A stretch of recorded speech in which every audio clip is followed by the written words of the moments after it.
أعوذ بالله من الشيطان الرجيم بسم الله الرحمن الرحيم ولو شاء ربك لآمن من في الأرض كلهم جميعا أفأنت تكره الناس حتى يكونوا مؤمنين وما كان لنفس أن تؤمن إلا بإذن الله ويجعل الرجس على الذين لا يعقلون۔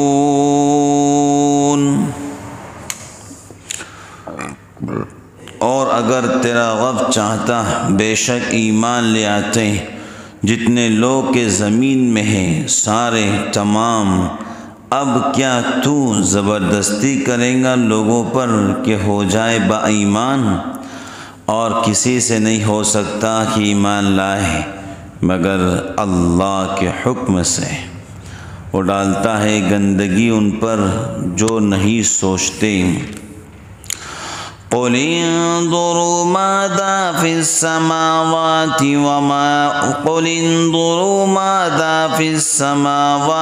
والأرض وما تغني الآيات والنذر عن قوم لا يؤمنون فهل ينتظرون إلا مثل أيام الذين خلوا من قبلهم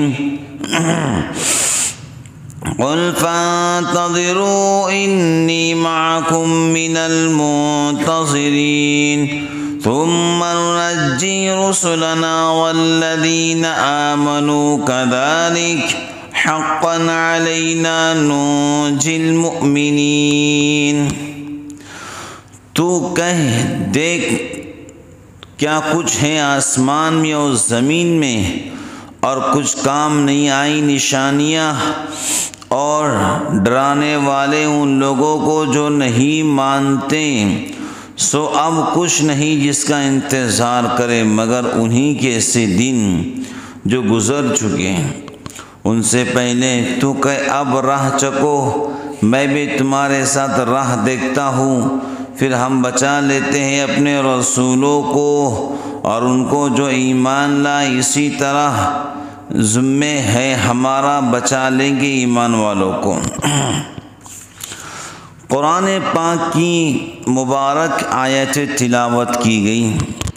اللہ رب العالمین فرماتے ہیں کہ قوموں کو ہدایت اور ایمان تو اللہ کی ذات دینے والی ہے، کوئی کسی پہ زبردستی نہیں کر سکتا کہ بھائی آپ غیر مسلم ہیں آپ کو ایمان لانا ہی پڑے گا، یہ زبردستی نہیں کر سکتے۔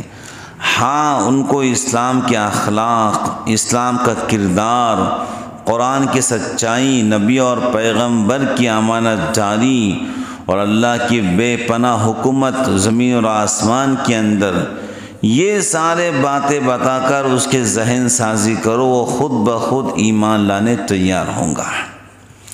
تو اسلام پوری دنیا کے اندر شرق اور غرب کے اندر جو پھیلا ہے تلواروں سے اور زبردستی نہیں، اسلام تو پھیلا ہے مسلمانوں کے اخلاق سے۔ بات سمجھ گئے؟ لوگوں کو ہدایت اور قوموں کو ہدایت ملی ہے مسلمانوں کے اخلاق اور کردار سے اور مسلمانوں کے سچائی سے اور امانت داری سے۔ اور یہ بات ذہن میں رکھو، ہدایت دینے والی صرف اللہ کی ذات ہے۔ بولو کون ہے؟ آج اللہ نے قرآن میں کہہ دیا، آج نہیں 1450 سال پہلے اپنے محبوب پر اتارے جانے والی سچی کتاب قرآن میں اللہ نے بیان ریکارڈ کروایا، ان تؤمن الا باذن اللہ، جو بھی ایمان لائے گا وہ اللہ کے حکم سے لائے گا۔ بات سمجھ گئے؟ جس کے تقدیر میں ہوگا اس کو ایمان ملے گا۔ کعبے کے پڑوس میں رہنے والا ابو جہل بغیر ایمان کے دنیا سے گیا ہے۔ کعبے کے سائے میں رہنے والا ابو جہل بغیر دنیا کے ایمان سے گیا ہے، اور دور دراز سے غلامی کی زندگی گزارنے والے حبشہ کے رہنے والے بلال رضی اللہ تعالی عنہ کیا بکریاں چراتے تھے، اونٹ چراتے تھے، اپنے آقا کے جو پیستے تھے، لیکن ہدایت اللہ کے ہاتھ میں تھی اور ہے اور رہیں گی۔ اللہ نے ان کو ہدایت دی اور اپنے محبوب کا غلام بنایا۔ بس سمجھ گئے؟ اس سے بڑھ کر اور کیا دلیل چاہیے؟ ابو جہل تو بڑے مالدار تھے، قریش کے سردار تھے، لیکن تقدیر میں ایمان نہیں تھا۔ کیا نہیں تھا بولو؟ بسم اللہ۔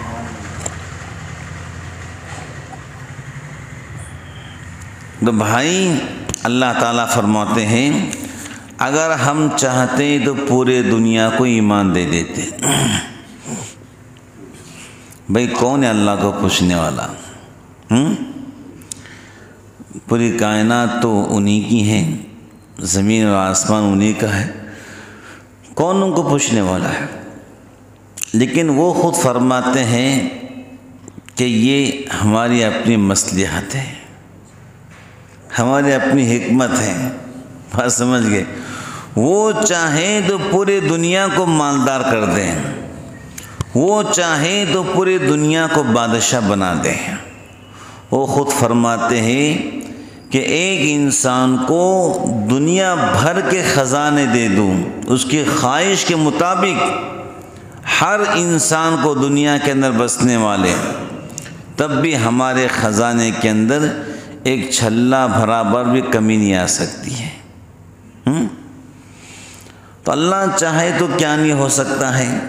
جس رب نے 7 دن کے اندر زمین اور آسمان کو پیدا کیا، چاند اور سورج کو پیدا کیا، جنت اور جہنم کو پیدا کیا، جی ایک ادنا انسان کو جنت ملیں گی تو دنیا سے 10 پٹ بڑی، ادنا انسان، ادنا مسلمان، بہت وی آئی پی مسلمان نہیں، ایک ادنا مسلمان نماز پڑھتا تھا، روزہ رکھتا تھا، گناہ ہوتا توبہ کرتا تھا، ادنا دنیا سے 10 پٹ بڑی۔ اب بتاؤ ان کے خزانے کتنے بڑے ہوں گے؟ وہ خود فرماتے ہیں کہ میں سب کو جنت دے دوں گا، اس کے بعد بھی میری جنت خالی پڑے رہیں گی، تو میں ایک نئی مخلوق پیدا کروں گا اور اس نئی مخلوق سے وہ جنت کو آباد کروں گا۔ بھائی اگر کسی انسان کے پاس 2 ایکڑ زمین ہو، کتنا خوش ہوتا ہے وہ کہ شہر کے اندر 2 ایکڑ زمین ہے، بڑا گھر بناؤں گا۔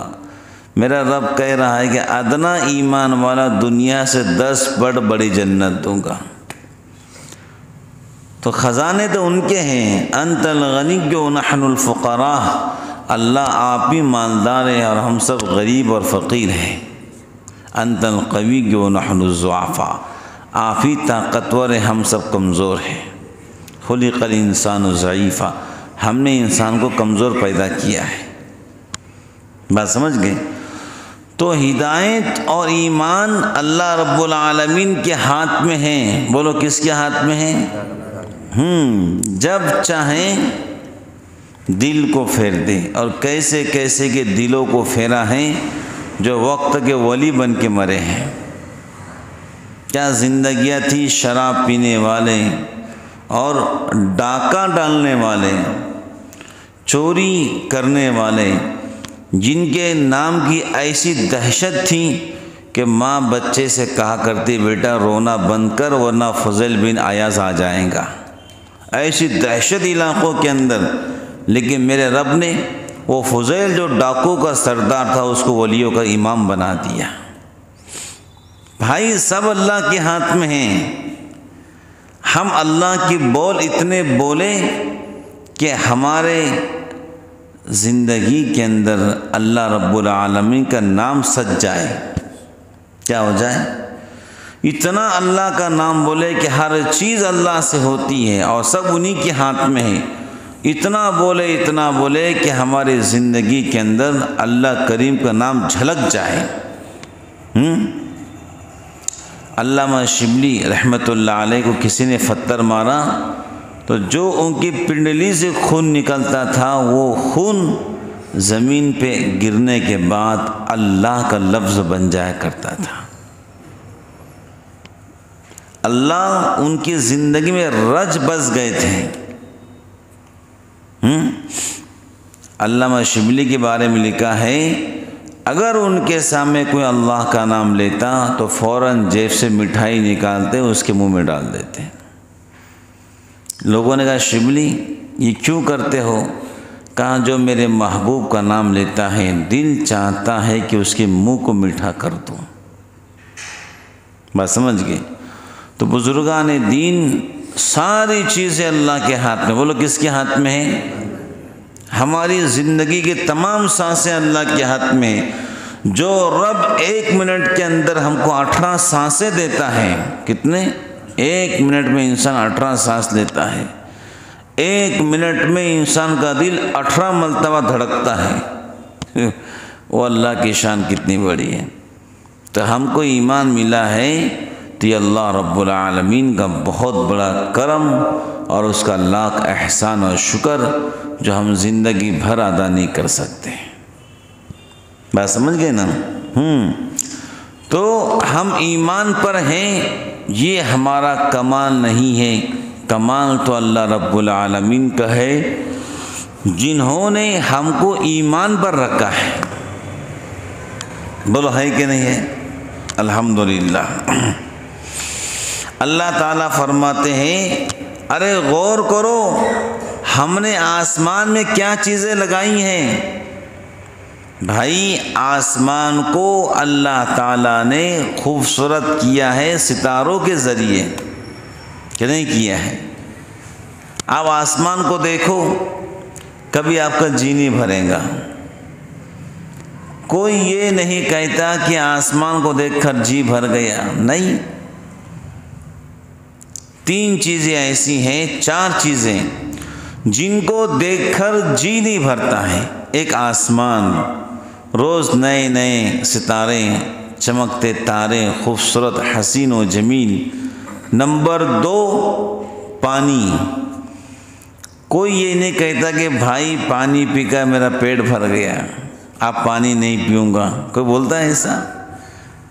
کتنے بھی جوس پی لو لیکن پانی کی شدت آپ کو ستائیں گی۔ آج نہیں تو کل، آج تک دنیا میں کوئی پیدا نہیں ہوا کہ وہ یہ کہے کہ میں پانی نہیں پیوں گا، نہیں پیوں گا تو مر جائے گا۔ سب پانی پیتے ہیں۔ نمبر 3 کعبۃ اللہ۔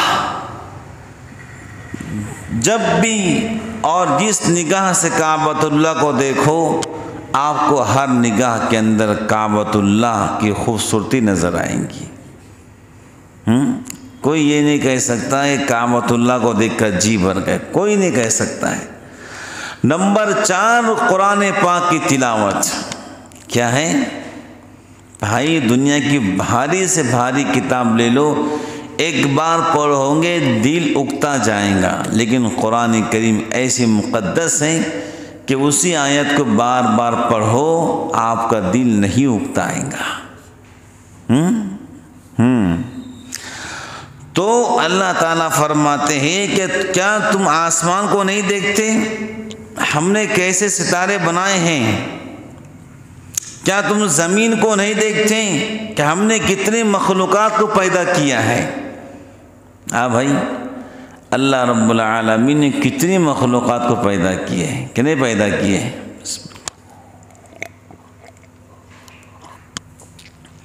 اور کمال تو یہ ہے تمام مخلوقات کو پیدا کرنے کے بعد کوئی مخلوق آپ کو بھوکی نظر نہیں آئے گی۔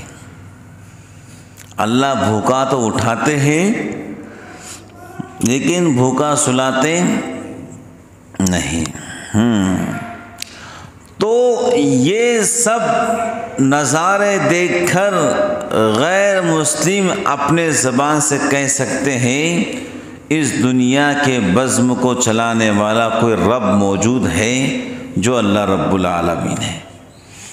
بتاؤ بھائی، پتھروں سے کہ دنیا چلتی کیا؟ وہ تو خود محتاج ہے، بول ہے کہ نہیں ہے؟ وہ تو بیچارے اتنے محتاج ہیں کہ وہ اپنے پتھر پر بیٹھنے والی مکھی کو اٹھا نہیں سکتے ہیں۔ بات سمجھ گئے؟ تو اللہ رب العالمین فرماتے ہیں کہ آسمان کو دیکھو تمہیں ستارے نظر آئیں گے، زمین پر دیکھو تمہیں ہماری مخلوقات نظر آئیں گی، تم ان سب چیز کو دیکھ کر بھی ایمان لا سکتے ہیں۔ کل کو کوئی اللہ کے سامنے یہ دعویٰ پیش نہیں کر سکتا کہ ہم غیر مسلم تھے، ہمارے پاس دین کی دعوت کوئی لے کر نہیں آیا۔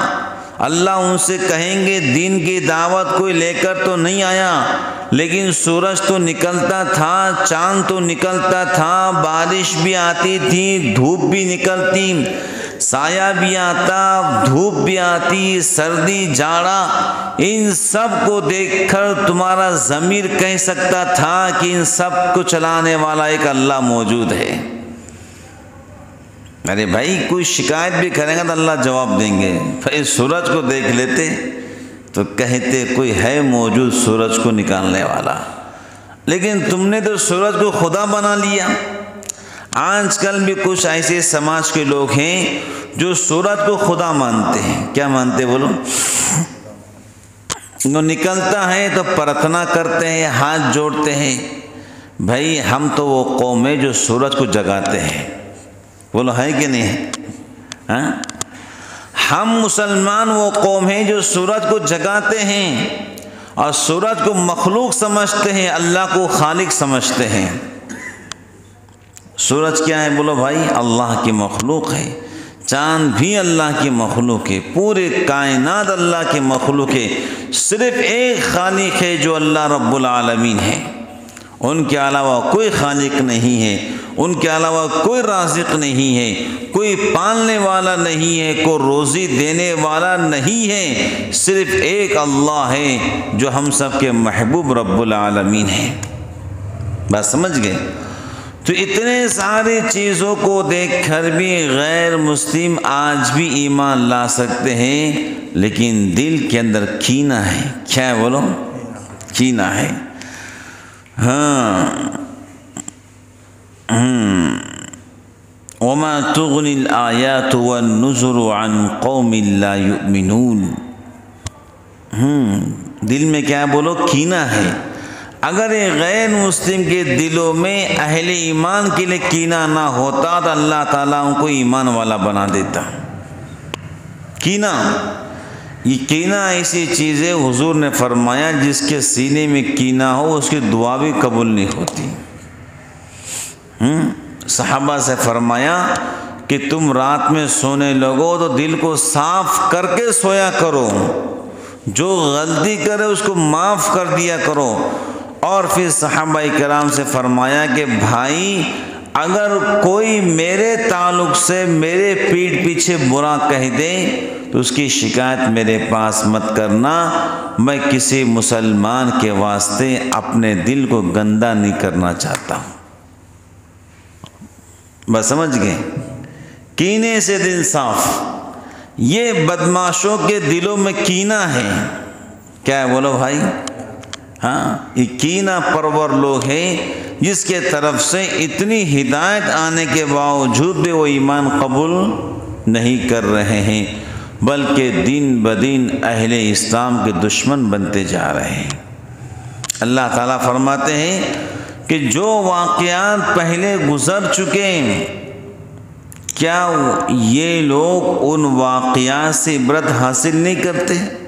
کہ سرسری دیکھتے؟ دیکھو یاد رکھو، اگر تم نے ان واقعات سے عبرت حاصل نہیں کی تو ہم تم پر عذاب کو ڈالیں گے۔ کیا ڈالیں گے بولو؟ اور ہم اہل ایمان کو بچا لیں گے۔ بولو کس کو بچائیں گے؟ ہاں، ہم عذاب ڈالیں گے اہل کافر پر، اہل مشرک پر، بے دین اور ملحد پر، اور ہم اہل ایمان کو بچا لیں گے۔ ہمارا وعدہ ہے اہل ایمان کو بچانے کا۔ بات سمجھ گئے؟ دنیا کے اندر بھی اہل ایمان بچیں گے۔ اہل ایمان کون؟ جو اللہ کو مانتے ہیں، رسول اللہ صلی اللہ علیہ وسلم کی مبارک شریعت پر چلتے ہیں، وہ ہے اہل ایمان۔ جو مسلمان ہو کر بھی اللہ کو نہ مانے، نبی پاک علیہ السلام کی شریعت مطہرہ کو نہ مانے، نمازوں کی پابندی نہ کرے، اس کو اہل ایمان کہاں سے کہیں گے؟ تو اہل ایمان دنیا کے اندر بھی محفوظ رہیں گا اللہ کی بلاؤں سے، اور آخرت کے اندر بھی اللہ تعالیٰ اہل ایمان کو کامیاب کریں گے۔ فقد فاز فوزا عظیما، وہ سب سے بڑی کامیابی ہوں گے۔ سب سے بڑی کامیابی آخرت کی کہ نام اعمال سیدھے ہاتھ میں آ جائے۔ بات سمجھ گئے؟ اور سب سے بڑی ناکامی آخرت کی کہ نام اعمال الٹے ہاتھ میں آ جائے۔ فقد فاز فوزا عظیما، یہ اہل ایمان کامیاب ہوں گے آخرت کے اندر اور دنیا کے اندر بھی۔ تو اللہ تعالیٰ اہل ایمان کو بچا لیتا ہے، اور جو لوگ عناد کے بنیاد پر ایمان قبول نہیں کرتے ہیں، اللہ تعالیٰ کو ان کی کوئی پرواہ نہیں ہے۔ اسلام کو چھوڑ کر، اللہ اس کے رسول کو چھوڑ کر، نمازوں کو چھوڑ کر کوئی زندگی گزارتا ہے، اللہ فرماتے ہیں وہ یہودی ہو کر مرے یا عیسائی ہو کر مرے، اللہ کو اس کی کوئی پرواہ نہیں ہے۔ جو نمازیں پڑھیں گا، اللہ کو مانیں گا، مساجد میں آتا جاتا رہیں گا، اللہ فرماتا ہے الا ان اولیاء اللہ لا خوف علیہم ولا هم يحزنون، میرے دوستوں کو، میرے ولیوں کو نہ دنیا میں کوئی خوف ہے، نہ آخرت میں وہ غمزدہ ہوں گے۔ بس سمجھ گئے؟ تو آج کی تفسیر کا خلاصہ یہی ہے کہ ایمان جو ملا ہے یہ اللہ کی ہم سب کو نعمت، اور اللہ جس کو چاہیں اسے با ایمان بناتے ہیں، اور جس کو نہ چاہیں اسے ایمان نہیں دیتے۔ تو اللہ تعالیٰ سے دعا کرنا چاہیے، اے اللہ پوری زندگی ایمان پر سلامت رکھنا، ایمان پر باقی رکھنا، اور ایمان کی روشنی دن بدن مزید ہمیں عطا فرمانا، اور ہمارے ایمان میں اللہ ترقی نصیب فرمانا۔ آمین۔ وآخر دعوانا الحمد للہ رب العالمین۔